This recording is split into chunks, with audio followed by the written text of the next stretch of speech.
রাত তখন প্রায় 12টা ছুঁই ছুঁই। আকাশ জুড়ে ঘন কালো মেঘ, মাঝে মাঝে বিদ্যুতের ঝলকানি চারদিকে এক মুহূর্তের জন্য আলোকিত করে আবার অন্ধকারে ডুবিয়ে দিচ্ছিল। নদীর ধারের সেই পুরনো শ্মশান ঘাটটা দিনের বেলাতেও মানুষ এড়িয়ে চলত, আর রাত হলে তো কেউ ভুল করেও ওদিক দিয়ে যেত না। গ্রামের লোকেরা বলতো, ওই শ্মশানে শুধু মৃতদেরই বাস নয়, সেখানে এমন কিছু আছে যাদের নাম উচ্চারণ করতেও ভয় লাগে। শ্মশানের এক কোণে একটা পুরনো ভাঙা মন্দির। মন্দিরের চূড়া অর্ধেক ভেঙে পড়ে আছে, দেওয়ালের গায়ে শ্যাওলা জমে কালচে হয়ে গেছে। সেই মন্দিরেই থাকতেন একজন বৃদ্ধ পুরোহিত, ত্রিলোচন চক্রবর্তী। গ্রামের মানুষ তাকে কেউ সম্মান করত, কেউ ভয় পেত, কারণ লোকটা ছিল অদ্ভুত। দিনের বেলা তাকে খুব কমই দেখা যেত, কিন্তু রাত নামলেই মন্দিরের সামনে প্রদীপ জ্বলত, ধোঁয়া উঠত ধনুচি থেকে, আর শোনা যেত মন্ত্রোচ্চারণের গম্ভীর আওয়াজ। কেউ কেউ বলতো, ত্রিলোচন সাধারণ পুরোহিত নন, তিনি নাকি মৃত আত্মাদের সঙ্গে কথা বলতে পারেন। আবার অনেকে বলতো, তিনি নাকি একসময় শহরের নামী তান্ত্রিক ছিলেন। কিন্তু হঠাৎ কি হয়েছিল সেটা কেউ জানত না। শুধু জানা ছিল প্রায় 20 বছর আগে এক অমাবস্যার রাতে তিনি এই গ্রামে এসে ওঠেন, তারপর আর কোথাও যাননি। সেই গ্রামের নাম ছিল শালবন। ছোট্ট শান্ত গ্রাম, চারদিকে বাঁশঝাড়, আম বাগান, আর মাঝেখানি দিয়ে বয়ে গেছে কাঁসাই নদী। গ্রামটা শান্ত হলেও গত কয়েক মাস ধরে সেখানে অদ্ভুত কিছু ঘটনা ঘটতে শুরু করেছিল। রাতের বেলা কেউ কেউ নদীর ধারে সাদা কাপড় পরা এক মহিলাকে দাঁড়িয়ে থাকতে দেখেছে, কেউ আবার শুনেছে কান্নার শব্দ। আর সবচেয়ে ভয়ের বিষয় ছিল, গ্রামের 3 জন মানুষ রহস্যজনকভাবে নিখোঁজ হয়ে গেছে। প্রথমে হারিয়ে যায় হরিপদ মল্লিক, বছর 45-এর চাষি মানুষ। সন্ধেবেলা মাঠ থেকে ফেরার পথে সে নিখোঁজ হয়। পরে নদীর ধারে তার চটি পাওয়া যায়, কিন্তু মানুষটার আর কোনো খোঁজ মেলেনি। তারপর হারিয়ে যায় গ্রামের স্কুল মাস্টার নরেনবাবু। শিক্ষিত মানুষ, ভূত প্রেতে বিশ্বাস করতেন না। একদিন চায়ের দোকানে বসে সবার সামনে বলেছিলেন, এইসব গুজব ছড়িও না, মানুষ নিজেই ভয় পেয়ে এসব কল্পনা করে। সেই রাতেই নরেনবাবু বাড়ি ফেরেননি। পরদিন সকালে শ্মশানের কাছে তার ভাঙা চশমা পাওয়া যায়। তৃতীয় ঘটনাটা ঘটার পর পুরো গ্রাম আতঙ্কে জমে যায়। নিখোঁজ হয়েছিল মাত্র 16 বছরের একটি ছেলে, বিমল। সে বন্ধুদের সঙ্গে বাজি ধরে রাতের বেলা শ্মশানে গিয়েছিল। বন্ধুরা বলেছিল, কিছুক্ষণ পর ওদের সামনে দিয়ে একটা সাদা ছায়া চলে যায়। তারপর হঠাৎ বিমল চিৎকার করে ওঠে। বন্ধুরা দৌড়ে পালিয়ে যায়। পরে সাহস করে লোকজন নিয়ে ফিরেছে, দেখে বিমল নেই, শুধু মাটিতে পড়ে আছে একটা লাল সুতো বাঁধা তাবিজ। গ্রামের মানুষ তখন বুঝে গিয়েছিল শ্মশানের সঙ্গে এই ঘটনাগুলোর কোনো সম্পর্ক আছে, কিন্তু কেউ সাহস করে সেখানে যেতে চাইছিল না। শেষ পর্যন্ত গ্রামের মোড়ল রঘুনাথ মণ্ডল ঠিক করলেন, ত্রিলোচন পুরোহিতের সঙ্গে কথা বলতে হবে। সেদিন সন্ধেবেলা কয়েকজন গ্রামবাসী মিলে শ্মশানের দিকে রওনা দিল। চারপাশে কুয়াশা নেমেছে, বাতাসে পোড়া কাঠের গন্ধ, দূরে কোথাও শেয়ালের ডাক শোনা যাচ্ছে। মন্দিরের সামনে পৌঁছে সবাই থমকে দাঁড়াল। ভাঙা সিঁড়ির ওপর কয়েকটা প্রদীপ জ্বলছে, মন্দিরের ভেতর থেকে ধোঁয়া বেরোচ্ছে, আর মন্ত্র পড়ার গম্ভীর আওয়াজ যেন অন্ধকার কাঁপিয়ে দিচ্ছে। রঘুনাথ সাহস করে ডাকলেন, পুরোহিত মশাই, আপনি আছেন? মন্ত্রপাঠ থেমে গেল। কয়েক মুহূর্ত নিস্তব্ধতা। তারপর ভেতর থেকে একটা কর্কশ গলা ভেসে এলো, কেন এসেছ? রঘুনাথ কাঁপা গলায় বললেন, গ্রামে অদ্ভুত সব ঘটনা ঘটছে, মানুষ হারিয়ে যাচ্ছে, আমরা খুব ভয় পেয়েছি। ধীরে ধীরে মন্দিরের অন্ধকার থেকে বেরিয়ে এলেন ত্রিলোচন। তার লম্বা সাদা দাড়ি বুক পর্যন্ত নেমে এসেছে, কপালে ভস্মের দাগ, চোখ দুটো অস্বাভাবিক উজ্জ্বল, হাতে একটা রুদ্রাক্ষের মালা। তিনি কিছুক্ষণ চুপ করে সবার দিকে তাকিয়ে রইলেন, তারপর নিচু গলায় বললেন, আমি জানি। সবাই একে অপরের মুখ চাওয়াচাওয়ি করল। ত্রিলোচন আবার বললেন, ও ফিরে এসেছে। রঘুনাথ ভয় পেয়ে জিজ্ঞেস করলেন, কে ফিরে এসেছে? বৃদ্ধ পুরোহিতের মুখটা অন্ধকারে আরো ভয়ঙ্কর লাগছিল। তিনি ধীরে ধীরে বললেন, যাকে 20 বছর আগে এই শ্মশানের আগুনে শেষ করা হয়েছিল। হঠাৎ একটা ঠান্ডা বাতাস বয়ে গেল, ইরের প্রদীপগুলো দপদপ করে উঠল। গ্রামের আশিদের মধ্যে একজন ভয়ে বলল, আপনি কি বলতে চাইছেন?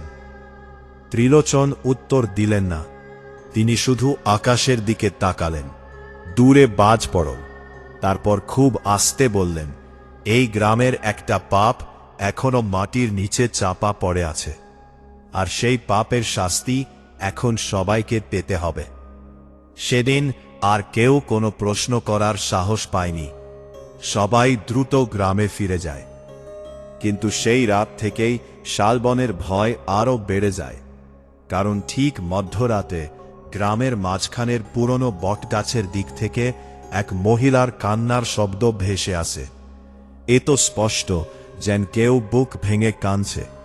গ্রামের মানুষ দরজা জানালা বন্ধ করে ভয়ে কাঁপতে থাকে। কেউ বাইরে বেরোয় না।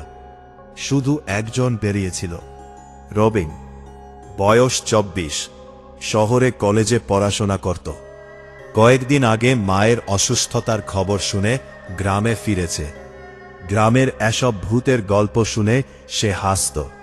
ছোটবেলা থেকেই সে যুক্তিবাদী। সেই রাতে কান্নার শব্দ শুনে সে ঘর থেকে বেরিয়ে পড়ে। তার মা বারবার বারণ করছিলেন, যাস না বাবা, রাতটা ভালো না। রবিন হেসে বলেছিল, ভূত বলে কিছু হয় না মা। হাতে টর্চ নিহিয়ে সে এগিয়ে গেল বটগাছের দিকে। চারদিক কুয়াশায় ঢাকা। কান্নার শব্দটা আরো পরিষ্কার শোনা যাচ্ছে। রবিন টর্চের আলো ফেলতেই হঠাৎ শব্দটা থেমে গেল। চারপাশে নিস্তব্ধতা। এক পা এগোতেই দেখতে পেল গাছের নিচে কেউ দাঁড়িয়ে আছে। সাদা শাড়ি, লম্বা চুল, মুখ দেখা যাচ্ছে না। রবিন কিছুক্ষণ তাকিয়ে রইল, তারপর বলল, কে ওখানে? কোনো উত্তর নেই। সে আরো কাছে গেল। ঠিক তখনই সেই মহিলাটা ধীরে ধীরে মুখ তুল। রবিনের বুকের ভেতরটা হিম হয়ে গেল, কারণ মুখটা মানুষের মতো ছিল না। চোখ দুটো সম্পূর্ণ কালো, ঠোঁট ফ্যাকাশে, আর মুখের ডান পাশটা যেন আগুনে পুড়ে গেছে। রবিন চমক্কা পিছিয়ে গেল, কিন্তু পরের মুহূর্তেই মহিলাটা অদৃশ্য হয়ে গেল, যেন কখনো ছিলই না। টর্চের আলো কাঁপছিল রবিনের হাতে। তার শরীর ঠান্ডা হয়ে গেছে। হঠাৎ পিছন থেকে একটা গম্ভীর গলা ভেসে এল। ওর দিকে তাকানো উচিত হয়নি। রবিন ঘুরে দেখল, ত্রিলোচন দাঁড়িয়ে আছেন। পুরোহিতের চোখে অদ্ভুত কঠোরতা। তিনি ধীরে ধীরে বললেন, যাকে দেখেছে সে জীবিত নয়। রবিন নিজেকে সামলে নিয়ে বলল, আপনি কি এসব মানুষকে ভয় দেখানোর জন্য করছেন? ত্রিলোচন কোনো উত্তর দিলেন না। তিনি শুধু বললেন, আজ রাতের পর আর একা বাইরে বেরোবে না। কেন? কারণ ও এখন তোমাকে দেখেছে। কথাটা বলে বৃদ্ধ ধীরে ধীরে অন্ধকারে মিলিয়ে গেলেন। রবিন সারা রাত ঘুমোতে পারেনি। বারবার সেই মুখটা চোখের সামনে ভেসে উঠছিল। নিজেকে বোঝানোর চেষ্টা করছিল, হয়তো আলো আধারির ভুল, কিন্তু বুকের ভেতরের অস্বস্তিটা কিছুতেই কাটছিল না। পরদিন সকালে পুরো গ্রামে নতুন খবর ছড়িয়ে পড়ল। নদীর ধারে একজনের মৃতদেহ পাওয়া গেছে। লোকটা ছিল পাশের গ্রামের। কাঠ কুড়োতে এসে হয়তো রাতে আটকে পড়েছিল। কিন্তু মৃতদেহের অবস্থা দেখে সবাই আতঙ্কিত হয়ে পড়ে। শরীরে কোনো আঘাতের চিহ্ন নেই, অথচ মুখে এমন ভয়ের ছাপ যেন মৃত্যুর আগে সে ভয়ঙ্কর কিছু দেখেছিল। ত্রিলোচন মৃতদেহটা দেখে দীর্ঘশ্বাস ফেললেন। তারপর খুব আস্তে বললেন, শুরু হয়ে গেছে। রবিন সেদিন প্রথমবার লক্ষ্য করল, বিরুদ্ধ পুরোহিত সত্যিই ভয় পেয়েছেন। সন্ধ্যের পর রবিন আবার শ্মশানের দিকে গেল। এবার সে উত্তর চাইছিল, মন্দিরের সামনে পৌঁছে সে দেখল ত্রিলোচন একটা আগুনের সামনে বসে আছেন। চারপাশে ছড়ানো কিছু পুরনো বই, খুলি আর রুদ্রাক্ষ। বাতাসে ধূপের গন্ধ। রবিন সোজাসুজি বলল, আপনি সব জানেন, তাই না? ত্রিলোচন চোখ না তুলেই বললেন, সব জানলেও সব বলা যায় না, কিন্তু মানুষ মরছে। বৃদ্ধ এবার ধীরে ধীরে মুখ তুললেন, তুমি কি সত্যিই জানতে চাও? হ্যাঁ। ত্রিলোচন কিছুক্ষণ চুপ করে রইলেন, তারপর বললেন, 20 বছর আগে এই গ্রামে এক মেয়েকে জীবন্ত পুড়িয়ে মারা হয়েছিল। রবিন স্তব্ধ হয়ে গেল। কেন? লোকেরা বলেছিল সে ডাইনি। আগুনের আলোয় বৃদ্ধের মুখটা আরও গম্ভীর লাগছিল। মেয়েটার নাম ছিল নন্দিতা। খুব সুন্দরী ছিল, শান্ত স্বভাবের। কিন্তু গ্রামের কিছু লোক তাকে পছন্দ করত না, কারণ সে ছিল আলাদা। জঙ্গলে ঘুরতে, গাছগাছড়া চিনত, অসুস্থ মানুষকে ভেষজ ওষুধ দিয়ে ভালো করত। তখন গ্রামের মানুষ এসব বুঝত না। তারা ভাবত মেয়েটা কালা জাদু জানে। রবিন ধীরে জিজ্ঞেস করল, তারপর? ত্রিলোচনের চোখে অদ্ভুত কষ্ট ফুটে উঠল। একদিন গ্রামের জমিদারের ছেলে মারা যায়, আর সব দোষ চাপানো হয় নন্দিতার ওপর। লোকজন তাকে ধরে এই শ্মশানে নিয়ে আসে। বাতাস যেন হঠাৎ ভারী হয়ে উঠল। আমি তখন এখানে ছিলাম না, ত্রিলোচন বললেন, কিন্তু যারা দেখেছিল তারা বলতো মেয়েটা শেষ মুহূর্তে পর্যন্ত কাঁদছিল না। সে শুধু একটা কথা বলেছিল। কি কথা? বৃদ্ধ ধীরে ধীরে বললেন, আমি ফিরব। ঠিক তখনই মন্দিরের বাইরে কোথাও একটা তীব্র চিৎকার শোনা গেল। রবিন আর ত্রিলোচন দুজনেই চমকে উঠল। চিৎকারটা নদীর দিক থেকে এসেছে। দুজন দ্রুত বাইরে বেরিয়ে এলো। কুয়াশার ভেতর দিয়ে একটা ছায়া দৌড়ে আসছে। কাছে আসতেই বোঝা গেল লোকটা গ্রামের গোপাল কাকা। তিনি হাঁপাতে হাঁপাতে বললেন, পুরোহিতমশাই, বাঁচান বাঁচান। ইর গলায় বললেন, কি হয়েছে? গোপাল কাঁপতে কাঁপতে বলল, আমি নদীর ধারে ওকে দেখেছি, ও আমাকে ডাকছিল। তারপর লোকটা হঠাৎ থেমে গেল। তার চোখ দুটো বিস্ফোরিত হয়ে উঠেছে। সে ধীরে ধীরে ত্রিলোচনের পিছনের অন্ধকারের দিকে তাকিয়ে আছে। রবিন ঘুরে তাকাতেই তার শরীর ঠান্ডা হয়ে গেল। মন্দিরের পিছনে কুয়াশার মধ্যে সেই সাদা শাড়ি পরা মহিলাটা দাঁড়িয়ে আছে। এবার তার মুখ স্পষ্ট দেখা যাচ্ছে। পোড়া চামড়া, কালো চোখ, ঠোঁটে অদ্ভুত হাসি। গোপাল হঠাৎ চিৎকার করে মাটিতে লুটিয়ে পড়ল। ত্রিলোচন সঙ্গে সঙ্গে মন্ত্র পড়তে শুরু করলেন। তিনি কোমর থেকে একটা তাবিজ খুলে আগুনে ছুঁড়ে দিলেন। মুহূর্তের মধ্যে আগুন দাও দাও করে জ্বলে উঠল। সাদা শাড়ির মহিলাটা ধীরে ধীরে পিছিয়ে গেল, তারপর কুয়াশার মধ্যে মিলিয়ে গেল। সবকিছু আবার নিস্তব্ধ।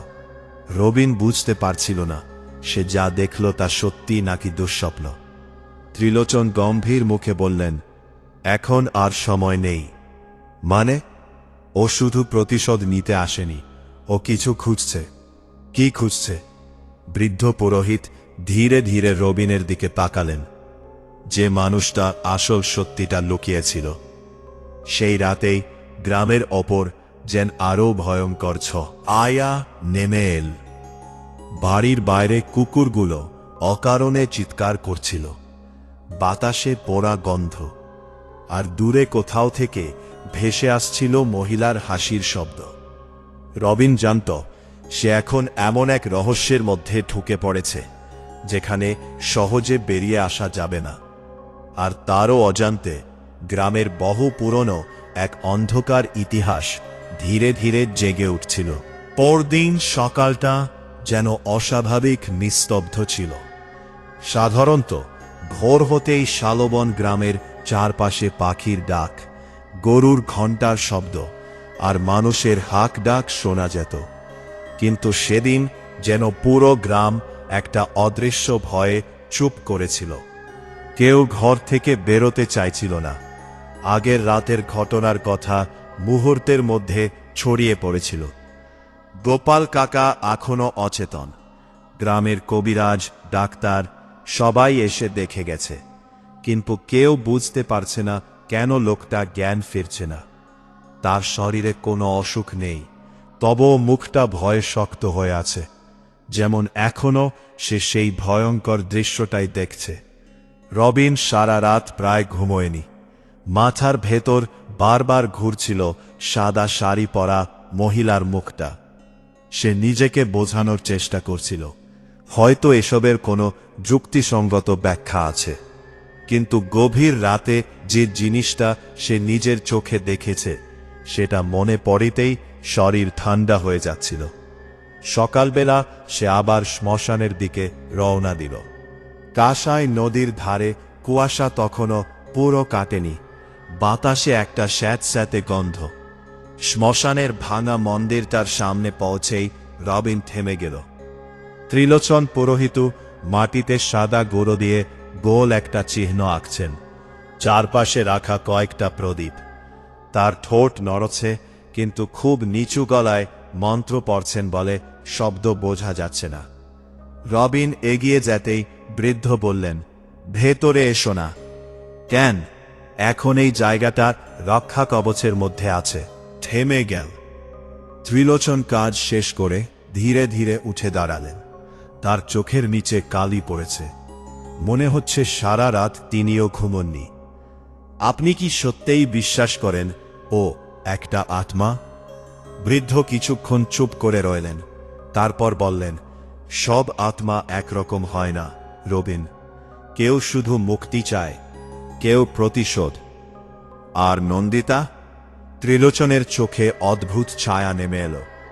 ওর মৃত্যুর সময় অন্যায় হয়েছিল, খুব বড় অন্যায়। রবিন কিছুক্ষণ চুপ করে থেকে বলল, আপনি কি তাকে চিনতেন? প্রশ্নটা শুনে বৃদ্ধের হাত থেমে গেল। কয়েক সেকেন্ড নিস্তব্ধতা, তারপর তিনি খুব আস্তে বললেন, হ্যাঁ। রবিন অবাক হয়ে গেল। ত্রিলোচন ধীরে ধীরে মন্দিরের সিঁড়িতে বসে পড়লেন। তার গলাটা যেন ভারী হয়ে গেছে। অনেক বছর আগে আমি অন্না মানুষ ছিলাম। তখন আমার নাম শুনলে লোকেরা দূর দূরান্ত থেকে আসত। তন্ত্র সাধনা, আত্মা ডাকা, অশুভ শক্তি দমন, এসব নিয়েই জীবন কাটত। অহংকারও ছিল খুব। বাতাসে ধূপের গন্ধ আরও তীব্র হয়ে উঠছিল। সেই সময় প্রথম নন্দিতার সঙ্গে দেখা। মেয়েটা আলাদা ছিল, ওর মধ্যে একটা অদ্ভুত শক্তি ছিল, কিন্তু ও সেটা কখনো খারাপ কাজে ব্যবহার করেনি। রবিন জিজ্ঞেস করল, তাহলে গ্রামের লোক ওকে ডাইনি ভাবল কেন? ত্রিলোচন তিক্ত হাসলেন, মানুষ যেটা বোঝে না সেটাকেই ভয় পায়। ঠিক তখনই হঠাৎ একটা কাক ভয়ঙ্করভাবে ডাকতে ডাকতে মন্দিরের মাথার ওপর দিয়ে উড়ে গেল। ত্রিলোচনের মুখ গম্ভীর হয়ে উঠল। ও কাছে আছে। রবিনের বুক ধরফর করতে লাগল। চারপাশে তাকিয়েও কিছু দেখা গেল না, কিন্তু বাতাস হঠাৎ ঠান্ডা হয়ে গেছে। মন্দিরের পাশের শুকনো বটগাছটার ডালগুলো যেন বাতাস ছাড়াই নড়ছে। ত্রিলোচন দ্রুত একটা তামার পাত্র থেকে জল নিয়ে চারদিকে ছিটিয়ে দিলেন, তারপর চোখ বন্ধ করে মন্ত্র পড়তে লাগলেন। মুহূর্তের মধ্যে চারপাশের বাতাস যেন ভারী হয়ে উঠল। রবিনের কানে চাপ পড়ছে, মাথাটা ঝিমঝিম করছে। আর ঠিক তখনই সে শুনতে পেল একটা ফিসফিসে গলা, ওকে বাঁচাতে পারবে না। রবিন হঠাৎ পিছনে ঘুরে দাঁড়াল। কেউ নেই, কিন্তু গলাটা সে স্পষ্ট শুনেছে। ত্রিলোচন চোখ খুলে বললেন, যা শুনছে তার উত্তর দেবে না। আপনি শুনলেন? হ্যাঁ। বৃদ্ধের কপালে ঘাম জমেছে। ও এখন অনেক শক্তিশালী হয়ে গেছে। সেই দিন দুপুরে গ্রামে একটা নতুন ঘটনা ঘটল। রঘুনাথ মণ্ডলের বাড়ির কাজের মেয়ে পুকুর থেকে জল তুলতে গিয়ে চিৎকার করে ওঠে। সবাই ছুটে গিয়ে দেখে পুকুরের জলে ভেসে উঠেছে অনেকগুলো লাল আলতার দাগ। কেউ রক্ত মিশিয়ে দিয়েছে। গ্রামের মহিলারা ভয়ে কাঁদতে শুরু করে। কেউ কেউ বলতে লাগল এটা অশুভ লক্ষণ। রবিন ঘটনাটা দেখতে গিয়েছিল। সে পুকুরের ধারে দাঁড়িয়ে ভাবছিল, এসব কি সত্যিই কাকতালীয়, হঠাৎ তার নজর গেল পুকুরের ওপারে। সেখানে একটা সাদা ছায়া দাঁড়িয়ে আছে। সবার চোখ এড়িয়ে শুধু সেই যেন দেখতে পাচ্ছে। মেয়েটা ধীরে ধীরে হাত তুলল, তারপর পুকুরের জলের দিকে আঙুল দেখাল। রবিনের শরীর কেঁপে উঠল। পরের মুহূর্তেই ছায়াটা মিলিয়ে গেল। রাতে গ্রামের মরল্লরা সিদ্ধান্ত নিল, আজ থেকে সন্ধ্যের পর কেউ ঘরের বাইরে বেরোবে না। গ্রামের চারদিকে মশাল জ্বালিয়ে পাহারা বসানো হলো। কিন্তু ভয়কে কি মশাল দিয়ে আটকানো যায়? সেই রাতেই পাহারায় থাকা দুই যুবক দৌড়ে এসে বলল, তারা নদীর ধারে একটা মহিলাকে হাঁটতে দেখেছে, আর যেখানে যেখানে সে হেঁটেছে সেখানে মাটিতে পড়া দাগ পড়ে গেছে। ত্রিলোচন খবরটা শুনে আর দেরি করলেন না। তিনি রবিনকে ডেকে বললেন, আজ রাতে আমার সঙ্গে থাকতে হবে। কেন? কারণ ও আজ কাউকে নিতে আসবে। রবিনের গলা শুকিয়ে গেল। কাকে? ত্রিলোচন সরাসরি উত্তর দিলেন না। তিনি শুধু বললেন, যে পাপ করেছিল ও প্রথমে তাদেরই খুঁজবে। রাত বাড়তে লাগল। আকাশে চাঁদ নেই। আসতে এখনো 3 দিন বাকি, কিন্তু চারদিকের অন্ধকার যেন অস্বাভাবিক। শ্মশানের মন্দিরের ভেতরে ত্রিলোচন প্রদীপ জ্বালিয়ে বসে আছেন। সামনে কালো কাপড়ের ওপর রাখা কিছু অদ্ভুত জিনিস, মানুষের হাড়, রুদ্রাক্ষ, শুকনো ফুল আর একটা পুরনো লোহার ঘণ্টা। রবিন চুপচাপ বসে সব দেখছিল। হঠাৎ সে জিজ্ঞেস করল, আপনি কি নন্দিতাকে থামাতে পারবেন? ত্রিলোচন দীর্ঘশ্বাস ফেললেন, জানি না। এই প্রথম বৃদ্ধের গলায় অসহায়তা শোনা গেল। কারণ ও এখন শুধু আত্মা নয়, ওর সঙ্গে অনেক ঘৃণা, অনেক কষ্ট জড়িয়ে আছে। ঠিক তখনই মন্দিরের বাইরে কুকুরের চিৎকার শুরু হলো। একটা নয়, অনেকগুলো। ত্রিলোচন সঙ্গে সঙ্গে উঠে দাঁড়ালেন। ও এসেছে। হঠাৎ মন্দিরের দরজাটা নিজে থেকেই ধীরে ধীরে খুলে গেল। ঠান্ডা বাতাস ভেতরে ঢুকে প্রদীপের শিখাগুলো কাঁপিয়ে দিল। রবিনের বুকের ভেতর ধকধক করছে। মন্দিরের বাইরে কুয়াশার মধ্যে একটা অবয়ব দাঁড়িয়ে আছে। সাদা শাড়ি, লম্বা চুল। এবার তার মুখ দেখা যাচ্ছে না, চুলে ঢাকা। ত্রিলোচন গম্ভীর গলায় বললেন, নন্দিতা। মুহূর্তের মধ্যে চারপাশের বাতাস যেন আরো ঠান্ডা হয়ে গেল। মেয়েটা ধীরে ধীরে মাথা কাত করল। তারপর একটা অদ্ভুত হাসির শব্দ, ভেসে এল। রবিনের শরীর কাঁপতে লাগল। ত্রিলোচন দ্রুত মন্ত্র পড়তে শুরু করলেন। ঘণ্টা বাজতে লাগল টং টং শব্দে। হঠাৎ নন্দিতার চুলগুলো বাতাসে উঠতে শুরু করল, আর পরের মুহূর্তেই সে চোখ তুলে তাকাল। কালো চোখ, সম্পূর্ণ কালো। রবিনের মনে হল যেন সে চোখের ভেতর একটা গভীর অন্ধকার আছে, যে অন্ধকার মানুষকে টেনে নিতে পারে।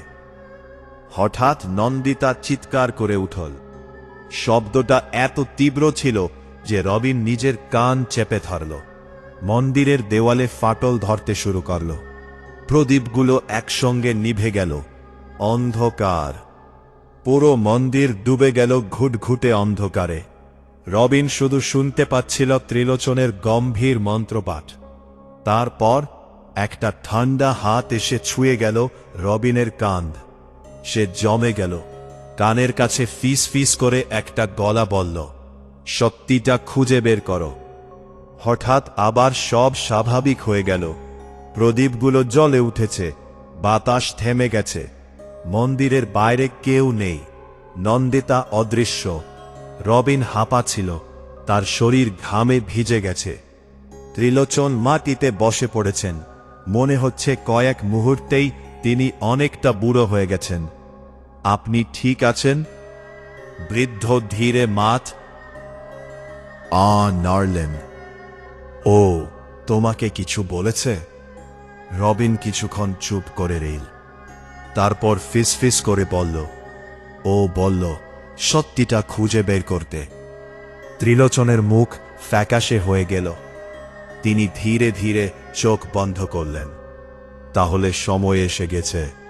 কিসের সময়? বৃদ্ধ চোখ খুললেন। তার চোখে এবার ভয়ের সঙ্গে অপরাধবোধ স্পষ্ট। 20 বছর আগে যেদিন নন্দিতাকে মারা হয়েছিল, সেদিন সেখানে আমিও ছিলাম। ত্রিলোচনের কথাটা শুনে রবিন যেন কিছুক্ষণ নিঃশ্বাস নিতেই ভুলে গেল।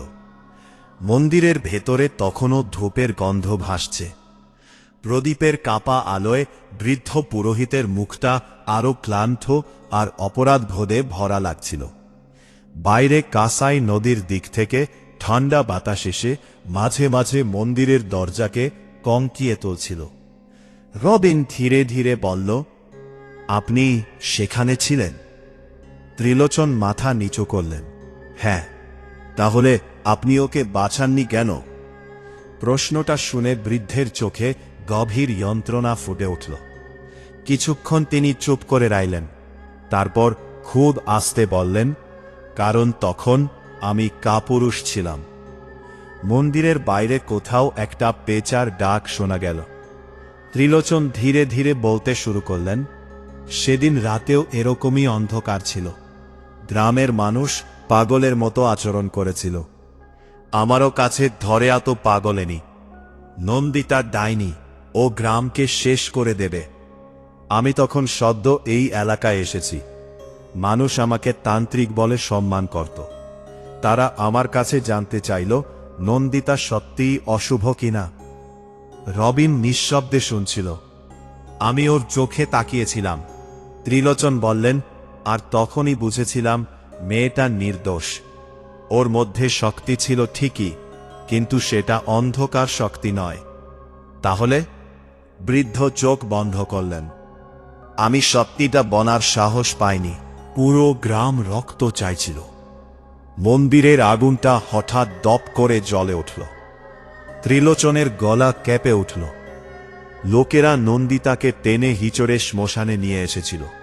হাত বাঁধা, মুখে রক্ত, কিন্তু জানো, ও একবারও কাঁদেনি, শুধু আমার দিকে তাকিয়েছিল। রবিনের বুক ভারী হয়ে উঠছিল। শেষ মুহূর্তে ও আমাকে বলেছিল, আপনি সত্যিটা জানেন, তবুও চুপ থাকবেন? ত্রিলোচন কাপা হাতে রুদ্রাক্ষের মালা চেপে ধরলেন। আমি কিছু বলিনি। নিস্তব্ধতা, শুধু আগুনের শব্দ। তারপর বৃদ্ধ ধীরে বললেন, যখন আগুন জ্বলছিল তখনও ওর চোখ আমার ওপর ছিল। আর আগুনে পুড়তে পুড়তেই ও বলেছিল, যারা মিথ্যে বলেছে, যারা চুপ থেকেছে, কাউকে আমি ছাড়ব না। রবিনের গায়ে কাঁটা দিয়ে উঠল। তাহলে এখন ও প্রতিশোধ নিচ্ছে? ত্রিলোচন মাথা নাড়লেন। হ্যাঁ, কিন্তু শুধু প্রতিশোধ নয়, ও আরও কিছু খুঁজছে। কি? বৃদ্ধ সরাসরি উত্তর দিলেন না।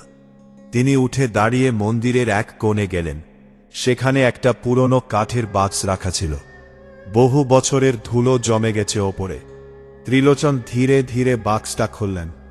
ভেতর থেকে বেরোলো একটা পুরনো কাপড়ে মরা ডায়েরি। এটা নন্দিতা। রবিন অবাক হয়ে তাকাল। ত্রিলোচন বললেন, ও মারা যাওয়ার পর এটা আমি লুকিয়ে রেখেছিলাম। রবিন ডায়েরিটা হাতে নিতেই একটা অদ্ভুত ঠান্ডা অনুভব করল, যেন বইটা এখনো কোনো অজানা শক্তি ধরে রেখেছে। পাতাগুলো হলদেটে হয়ে গেছে, অনেক জায়গায় কালি ছড়িয়ে গেছে। রবিন পড়তে শুরু করল। প্রথম কয়েকটা পাতা সাধারণ, গ্রামের কথা, নদীর কথা, জঙ্গলের কথা। কিন্তু তারপরের লেখাগুলো ধীরে ধীরে অদ্ভুত হয়ে উঠেছে। এক জায়গায় লেখা, আজ আবার ওদের দেখলাম। তারা রাতে জঙ্গলে আসে, কালো কাপড় পরে, আগুন জ্বালায়, কিছু লুকিয়ে রাখছে। রবিন ভ্রু কুঁচকে বলল, ও কাদের কথা লিখেছে? ত্রিলোচন গম্ভীর মুখে বললেন, আমি জানি না, কিন্তু মৃত্যুর আগে নন্দিতা ভয় পেতে শুরু করেছিল। আরেকটা পাতায় লেখা, জমিদার বাড়ির নিচে কিছু আছে, ওরা সেটা পাহারা দিচ্ছে। যদি কেউ সত্যিটা জানে যায়, তাকে বাঁচতে দেবে না। রবিনের শরীর ঠান্ডা হয়ে গেল। জমিদার বাড়ি? শালবনের পুরনো জমিদার বাড়ি, বহু বছর ধরে পরিত্যক্ত। গ্রামের বাইরে জঙ্গলের মধ্যে দাঁড়িয়ে থাকা বিশাল ধ্বংসপ্রায় বাড়িটাকে নিয়ে ছোটবেলা থেকে নানা গল্প শুনেছে রবিন। কেউ বলতো ওখানে ভূত আছে, কেউ বলতো রাতে আলো জ্বলে, কিন্তু দিনের বেলাতেও কেউ ওদিকে যেত না। ত্রিলোচন ধীরে বললেন, নন্দিতা মারা যাও ওয়ার কয়েকদিন আগে ওই বাড়ির আশেপাশে কিছু দেখেছিল। কি? ও পুরোটা লেখেনি। হঠাৎ মন্দিরের বাইরে ঝড় শুরু হলো। বাতাসে ধুলো উড়ে এসে দরজায় আছড়ে পড়ছে। প্রদীপের শিখাগুলো দুলতে লাগল। ত্রিলোচনের মুখ হঠাৎ শক্ত হয়ে গেল। ও আবার এসেছে। মুহূর্তের মধ্যে মন্দিরের ভেতরের তাপমাত্রা যেন কমে গেল। রবিনের নিঃশ্বাস থেকে ধোঁয়া বেরোতে লাগল। তারপর ধীরে ধীরে একটা শব্দ ভেসে এলো। কেউ যেন হাসছে, মেইলি হাসি, কিন্তু সেই হাসির মধ্যে এমন একটা যন্ত্রণা ছিল যা শুনলে শরীর ঠান্ডা হয়ে যায়। রবিন দরজার দিকে তাকাতেই দেখল কুয়াশার মধ্যে একটা ছায়া দাঁড়িয়ে আছে। নন্দিতা। এবার তার পোড়া মুখ আরও স্পষ্ট। চোখ দুটো গভীর কালো, আর ঠোঁটের কোণে অদ্ভুত হাসি। সে ধীরে ধীরে হাত তুলল, তার আঙুল সোজা রবিনের দিকে। তারপর একটা ফিসফিসে গলা ভেসে এলো, ওদের খুঁজে বের করো। পরের মুহূর্তেই পুরো মন্দির কেঁপে উঠল। দেওয়ালের পাটল আরও বড় হয়ে গেল। ত্রিলোচন সঙ্গে সঙ্গে মন্ত্র পড়তে শুরু করলেন। হঠাৎ একটা কালো ছায়া মন্দিরের ছাদের ওপর দিয়ে ছুটে গেল। তারপর একসঙ্গে শত শত কাকের ডাক শোনা গেল। রবিন ভয়ে দরজার কাছে এগোতেই নন্দিতা অদৃশ্য হয়ে গেল। কিন্তু মাটিতে একটা জিনিস পড়ে রইল, একটা পুরনো রূপোর নূপুর। ত্রিলোচন সেটা দেখে ফিসফিস করে বললেন, এটা নন্দিতার। রবিন নূপুরটা হাতে তুলতেই তার চোখের সামনে হঠাৎ সবকিছু বদলে গেল। সে দেখতে পেল আগুন। চারপাশে লোকজন চিৎকার করছে। একটা মেয়েকে বাঁধা হয়েছে কাঠের খুন্তিতে, মুখে রক্ত, চুল এলোমেলো। মেয়েটা কাঁদছে না, শুধু তাকিয়ে আছে। তারপর আগুন জ্বলে উঠল, ভয়ঙ্কর চিৎকার। আর সেই আগুনের আলোয় রবিন দেখতে পেল ভিড়ের মধ্যে দাঁড়িয়ে থাকা কয়েকজন মানুষের মুখ। তাদের একজন রঘুনাথ মণ্ডল, আরেকজন গোপাল কাকা। হঠাৎ দৃশ্যটা ভেঙে গেল। রবিন হাঁপাতে হাঁপাতে মাটিতে বসে পড়ল, মাথা ঘুরছে। ত্রিলোচন তার কাঁধ ধরে বললেন, কি দেখলে? রবিন কাঁপা গলায় সব বলল। বৃদ্ধ চোখ বন্ধ করলেন। তাহলে ও তোমাকে স্মৃতি দেখাচ্ছে? মানে? যাদের কারণে ওর মৃত্যু হয়েছে তাদের মুখ তুমি দেখতে পাচ্ছে। রবিনের মাথার ভেতর যেন ঝড় বইছে। গোপাল, এরা তো গ্রামের সম্মানিত মানুষ। তাহলে কি সত্যিই তারা নন্দিতার মৃত্যুর সঙ্গে জড়িত?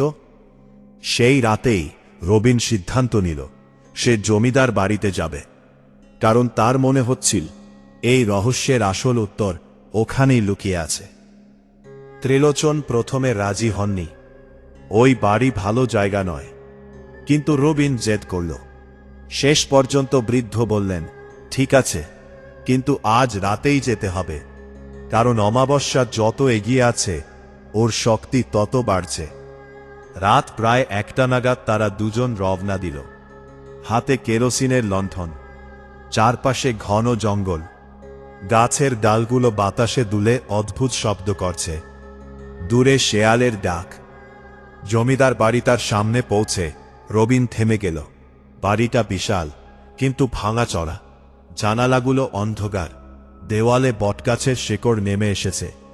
মনে হচ্ছে যেন পুরো বাড়িটা ধীরে ধীরে জঙ্গলের মধ্যে মিশে যাচ্ছে। ত্রিলোচন নিচু গলায় বললেন, সাবধানে থাকবে। বাড়ির ভেতরে ঢুকতেই একটা পচা গন্ধ নাকে এলো। মেঝেতে ধুলো জমে আছে, চারদিকে মাকড়সার জাল। হঠাৎ ওপরে কোথাও একটা দরজা ধীরে ধীরে বন্ধ হওয়ার শব্দ হলো। রবিন থমকে গেল। এখানে কেউ আছে? ত্রিলোচন কোনো উত্তর দিলেন না। তার চোখ দুটো অস্বাভাবিক সতর্ক।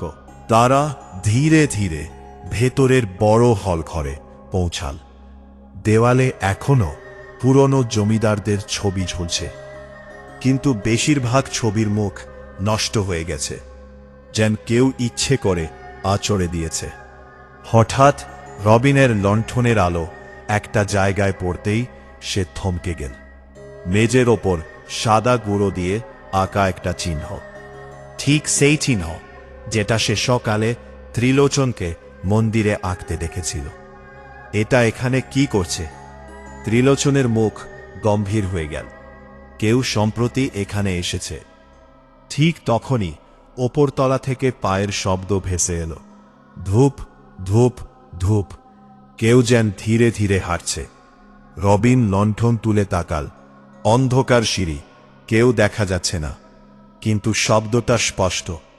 ত্রিলোচন ফিসফিস করে বললেন, ওপরে যেও না। কিন্তু রবিনের চোখ তখন সিঁড়ির দিকে স্থির, কারণ সে দেখল সিঁড়ির মাথায় সাদা শাড়ি পরা একটা অবয়ব দাঁড়িয়ে আছে, নন্দিতা। সে ধীরে ধীরে ঘুরে অন্ধকার করিডোরের দিকে চলে গেল। রবিন যেন সম্মোহিতের মতো তার পেছনে হাঁটতে শুরু করল। ত্রিলোচন চিৎকার করে বললেন, রবিন, থামো। কিন্তু তখন অনেক দেরি হয়ে গেছে। রবিন অপর তলায় পৌঁছে দেখল করিডোরের শেষ মাথায় একটা দরজা আদো খোলা। ভেতর থেকে মৃদু আলো বেরোচ্ছে। সে ধীরে ধীরে দরজাটা ঠেলে খুলল, আর তারপর যা দেখল সেটা দেখে তার শরীর জমে গেল। ঘরের মাঝখানে কালো কাপড় পরে কয়েকজন লোক দাঁড়িয়ে আছে। মাটিতে আগুন জ্বলছে, তার চারপাশে অদ্ভুত চিহ্ন আঁকা। আর সেই আগুনের সামনে দাঁড়িয়ে আছে রঘুনাথ মণ্ডল। তার চোখে ভয় নয়, বরং আতঙ্ক, কারণ আগুনের ওপারে দাঁড়িয়ে আছে নন্দিতা। আর এবার তার মুখে সেই ভয়ঙ্কর হাসি নেই, শুধু গভীর ক্রোধ। হঠাৎ রঘুনাথ চিৎকার করে উঠল, আমাদের ছেড়ে দে, আমরা যা করেছি ভয় করেছি। নন্দিতার গলা ধীরে ভেসে এলো, মিথিয়ে। পরের মুহূর্তেই আগুনটা অস্বাভাবিকভাবে উঁচু হয়ে উঠল। ঘরের চারদিকে ঝড় বইতে লাগল। কালো কাপড় পরা লোকগুলো আতঙ্কে চিৎকার করতে শুরু করল। রবিন বুঝতে পারছিল না সে বাস্তব দেখছে নাকি কোনো দুঃস্বপ্নের মধ্যে ঢুকে পড়েছে। আর ঠিক তখনই তার পিছনে কেউ ফিসফিস করে বলল, এবার সত্যিটা জানবে।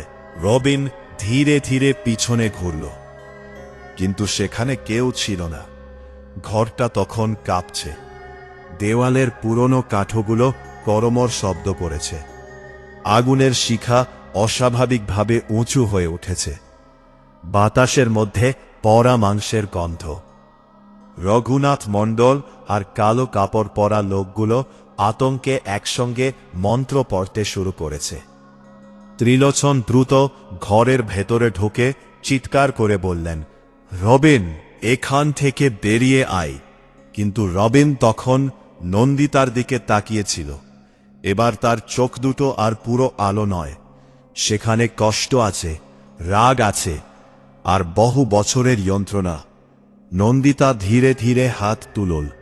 মুহূর্তের মধ্যে ঘরের চারপাশের বাতাস জমাট বাঁধার মতো ঠান্ডা হয়ে গেল। আগুনের আলো দপদপ করতে লাগল। রঘুনাথ কাঁপা গলায় বলল, আমরা বাধ্য ছিলাম। নন্দিতার গলা এবার স্পষ্ট শোনা গেল, মিথ্যে বলছ। তারপর হঠাৎ ঘরের চারপাশে যেন অদৃশ্য কিছু ঘুরতে শুরু করল। বাতাসে কান্নার শব্দ, অনেকগুলো মানুষের চিৎকার একসঙ্গে ভেসে আসছে। রবিন নিজের কান চেপে ধরল। মাথার ভেতর প্রচণ্ড যন্ত্রণা শুরু হয়েছে। ঠিক তখনই তার চোখের সামনে আবার দৃশ্য বদলে গেল। সে দেখতে পেল 20 বছর আগের সেই রাত। জমিদার বাড়ির এই ঘর। কয়েকজন লোক মাটিতে একটা বড় আঠের বাক্স নামাচ্ছে। বাক্সটার গায়ে লাল কাপড় বাঁধা, আর চারপাশে দাঁড়িয়ে আছে গ্রামের কিছু প্রভাবশালী মানুষ। রঘুনাথ তখন অনেক কম বয়সী, গোপালও আছে। তাদের সামনে দাঁড়িয়ে জমিদার বাড়ির মালিক রুদ্রনারায়ণ চৌধুরী বলছে, এই জিনিস কেউ দেখতে পাবে না। এটা যদি বাইরে যায় পুরো গ্রাম ধ্বংস হয়ে যাবে। রবিন বুঝতে পারছিল সে কোনো স্মৃতি দেখছে। তারপর দরজার বাইরে একটা শব্দ হয়। সবাই ঘুরে তাকায়। সেখানে দাঁড়িয়ে আছে নন্দিতা। তার চোখে আতঙ্ক, কারণ সে সব দেখে ফেলেছে। রুদ্রনারায়ণের মুখ মুহূর্তে বদলে যায়। ওকে ধরো। তারপর কয়েকজন মিলে নন্দিতাকে টেনে নিয়ে যায়। দৃশ্যটা ঝাপসা হয়ে গেল। রবিন হাঁপাতে হাঁপাতে বাস্তবে ফিরে এলো। সে এবার বুঝতে পারল নন্দিতাকে ডাইনি বলা হয়েছিল শুধু একটা সত্য লুকানোর জন্য। ত্রিলোচনও যেন একই জিনিস বুঝে গেছেন। তার মুখ ফ্যাকাশে। তাহলে সেই বাক্সটাই আসল রহস্য। রঘুনাথ হঠাৎ চিৎকার করে উঠল, ওই জিনিস কেউ খুলতে পারবে না।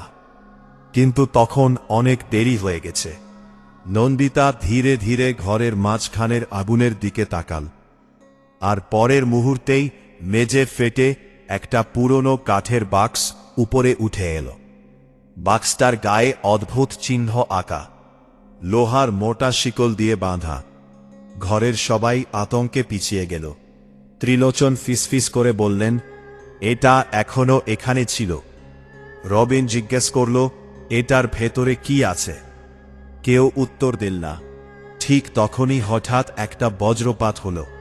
পুরো জমিদার বাড়ি কেঁপে উঠল। বাক্সটার শিকল নিজে থেকেই খুলতে শুরু করল। রঘুনাথ চিৎকার করে উঠল, না, এটা খোলা যাবে না। সে দৌড়ে বাক্সটার দিকে এগোতেই হঠাৎ অদৃশ্য একটা শক্তি তাকে ছুঁড়ে ফেলে দিল। সে গিয়ে দেওয়ালে ধাক্কা খেল। নন্দিতার চোখ তখন আগুনের মতো ঝলছে। ধীরে ধীরে বাক্সটার ঢাকনা খুলে গেল, আর ভেতরে যা ছিল সেটা দেখে রবিনের বুক ঠান্ডা হয়ে গেল। ভেতরে ছিল অনেকগুলো পুরনো হাড়, আর মানুষের খুলির পাশে রাখা একটা কালো পাথর। পাথরটার চারপাশে লাল সুতোর বাঁধন। ত্রিলোচন কাপা গলায় বললেন, এটা তান্ত্রিক শক্তির পাথর। বহু বছর আগে নিষিদ্ধ সাধনায় ব্যবহার করা হতো। রবিন স্তব্ধ। ত্রিলোচন বললেন, রুদ্রনারায়ণ আর গ্রামের কয়েকজন মিলে এই শক্তি ব্যবহার করত। মানুষের বলি পর্যন্ত দেওয়া হয়েছে। ঘরের সবাই চুপ, শুধু বাইরে ঝড়ের শব্দ। নন্দিতা সব জেনে গিয়েছিল। ত্রিলোচন বললেন, আয় ওকে সরিয়ে দেওয়া হয়। রঘুনাথ মাটিতে পড়ে কাঁপছিল। আমরা চাইনি ও মরুক, কিন্তু রুদ্রনারায়ণ বলেছিল ও বেঁচে থাকলে সব শেষ হয়ে যাবে। নন্দিতা ধীরে ধীরে তার দিকে এগিয়ে গেল। তার মুখে আর আগের সেই ভয়ঙ্কর হাসি নেই, শুধু গভীর দুঃখ। আমি নির্দোষ ছিলাম। রঘুনাথ কাঁদতে শুরু করল, ক্ষমা করে দে। মুহূর্তের মধ্যে ঘরের বাতি আস বদলে গেল, যেন বহু বছরের জমে থাকা কষ্ট চারদিকে ছড়িয়ে পড়ছে। ত্রিলোচন ধীরে ধীরে সামনে এগিয়ে এলেন। তিনি নন্দিতার দিকে তাকিয়ে বললেন, অন্যায় হয়েছিল, আমি থামাতে পারিনি, আমিও অপরাধী। কিছুক্ষণ নিস্তব্ধতা, তারপর নন্দিতা ধীরে ধীরে ত্রিলোচনের দিকে তাকাল। রবিন বুঝতে পারছিল এই মুহূর্তে যেন পুরো ঘরের সময় থেমে গেছে। ত্রিলোচন মাটিতে হাঁটু গেড়ে বসে পড়লেন। যদি শাস্তি দিতে হয় আমাকে দাও, কিন্তু এই গ্রামকে আর কষ্ট দিও না। হঠাৎ চারপাশে ভয়ঙ্কর বাতাস বইতে শুরু করল। জানালার কাঁচ ভেঙে গেল। আগুন দাও দাও করে জ্বলে উঠল। নন্দিতার চুল বাতাসে উড়েছে, তার চোখে জল। আর তখনই রবিন একটা জিনিস বুঝতে পারল। নন্দিতা শুধু প্রতিশোধ চাইছিল না, সে চাইছিল সত্যিটা সামনে আসুক। রবিন দ্রুত এগিয়ে এসে বলল, তোমার সঙ্গে অন্যায় হয়েছে, সবাই সত্যিটা জানবে, আমি জানাব। নন্দিতা ধীরে ধীরে তার দিকে তাকাল। তার চোখের কালো অন্ধকারটা যেন একটু একটু করে মিলিয়ে যাচ্ছে। ঠিক তখনই বাক্সের ভেতরের কালো পাথরটা হঠাৎ লাল আলো ছড়াতে শুরু করল। ত্রিলোচনের মুখ বদলে গেল। না, এটা জেগে উঠছে। মানে, এই পাথরের ভেতর বহু অশুভ শক্তি বন্দী। এটা পুরোপুরি জেগে উঠলে সব শেষ হয়ে যাবে। ঘরটা প্রচণ্ড কাঁপতে শুরু করো। মেঝেতে ফাটল ধরছে। ত্রিলোচন দ্রুত একটা মন্ত্র পড়তে শুরু করলেন, কিন্তু তিনি বুঝতে পারছিলেন একা এটা থামানো সম্ভব নয়। নন্দিতা ধীরে ধীরে পাথরটার দিকে এগিয়ে গেল। রবিন চিৎকার করে বলল, যেও না। নন্দিতা শুধু একবার পিছনে তাকাল। তার চোখে এবার শান্তি। তারপর সে দুহাত দিয়ে কালো পাথরটা স্পর্শ করল। মুহূর্তের মধ্যে সাদা আলোয় পুরো ঘর ভরে গেল। ভয়ঙ্কর চিৎকারের শব্দ কানে ভেসে এলো, যেন বহু আত্মা একসঙ্গে মুক্তি পাচ্ছে। রবিন চোখ বন্ধ করে ফেলল। কয়েক সেকেন্ড পরে সব শান্ত হয়ে গেল। ঝড় থেমে গেছে, আগুন নিভে গেছে, ঘরের মাঝখানে আর কোনো আলো নেই। কালো পাথরটা ভেঙে চূর্ণ হয়ে পড়ে আছে। আর নন্দিতা, সে নেই। শুধু মাটিতে পড়ে আছে সেই রূপর নূপুরটা। ত্রিলোচন ধীরে ধীরে মাটিতে বসে পড়লেন। তার চোখে জল। ও মুক্তি পেল। রঘুনাথ মাথা নিচু করে কাঁদছিল। বহু বছরের পাপ যেন এক রাতেই তার সামনে এসে দাঁড়িয়েছে। পরদিন সকালেই পুরো গ্রামে সত্যিটা ছড়িয়ে পড়ল। জমিদার বাড়ির নিচে লুকিয়ে রাখা নিষিদ্ধ তান্ত্রিক সাধনা, মানুষের বলি আর নন্দিতার দোষ মৃত্যু সব কিছু সামনে এলো। গ্রামের মানুষ স্তব্ধ হয়ে গিয়েছিল। অনেকে বিশ্বাসই করতে পারছিল না যে এত বছর তারা একজন নির্দোষ মেয়েকে ডাইনি ভেবে ঘৃণা করে। কয়েকদিন পর গ্রামের মানুষ মিলে শ্মশানের পাশে একটা ছোট মন্দির তৈরি করল। সেখানে নন্দিতার স্মৃতিতে প্রদীপ চালানো শুরু হলো। আর আশ্চর্যের বিষয়, তারপর থেকে শালবন গ্রামে আর কখনো কোনো অদ্ভুত ঘটনা ঘটেনি। রাতে আর কান্নার শব্দ শোনা যায় না। নদীর ধারে সাদা শাড়ি পরা কাউকে দেখা যায় না। সব যেন ধীরে ধীরে শান্ত হয়ে গেল। কিন্তু ত্রিলোচন আগের মতো রইলেন না। তিনি আরও চুপচাপ হয়ে গেলেন। বেশিরভাগ সময় মন্দিরে একা বসে থাকতেন। একদিন সন্ধেবেলা রবিন তাকে জিজ্ঞেস করল, আপনি কি এবার এই গ্রাম ছেড়ে চলে যাবেন? ত্রিলোচন মৃদু হাসলেন, না, কিছু পাপের প্রায়শ্চিত্ত সারা জীবন করলেও শেষ হয় না। তারপর তিনি আকাশের দিকে তাকালেন। সেদিন পূর্ণিমা ছিল। অনেক দিন পর শ্মশানের অপরের আকাশটা অদ্ভুত শান্ত লাগছিল। আর দূরে কোথাও যেন খুব মৃদু একটা নূপুরের শব্দ ভেসে এলো। হয়তো সেটা বাতাসের শব্দ ছিল, অথবা হয়তো নন্দিতা শেষবারের মতো বিদায় জানিয়ে চলে গিয়েছিল। সমাপ্ত। গল্পটা যদি ভালো লেগে থাকে তাহলে অবশ্যই চ্যানেলটা সাবস্ক্রাইব করবেন আর পাশে থাকা বেল আইকনটা চাপতে ভুলবেন না, কারণ সামনে আরও অনেক ভয়ঙ্কর আর রহস্যময় গল্প নিয়ে আবার ফিরে আসব।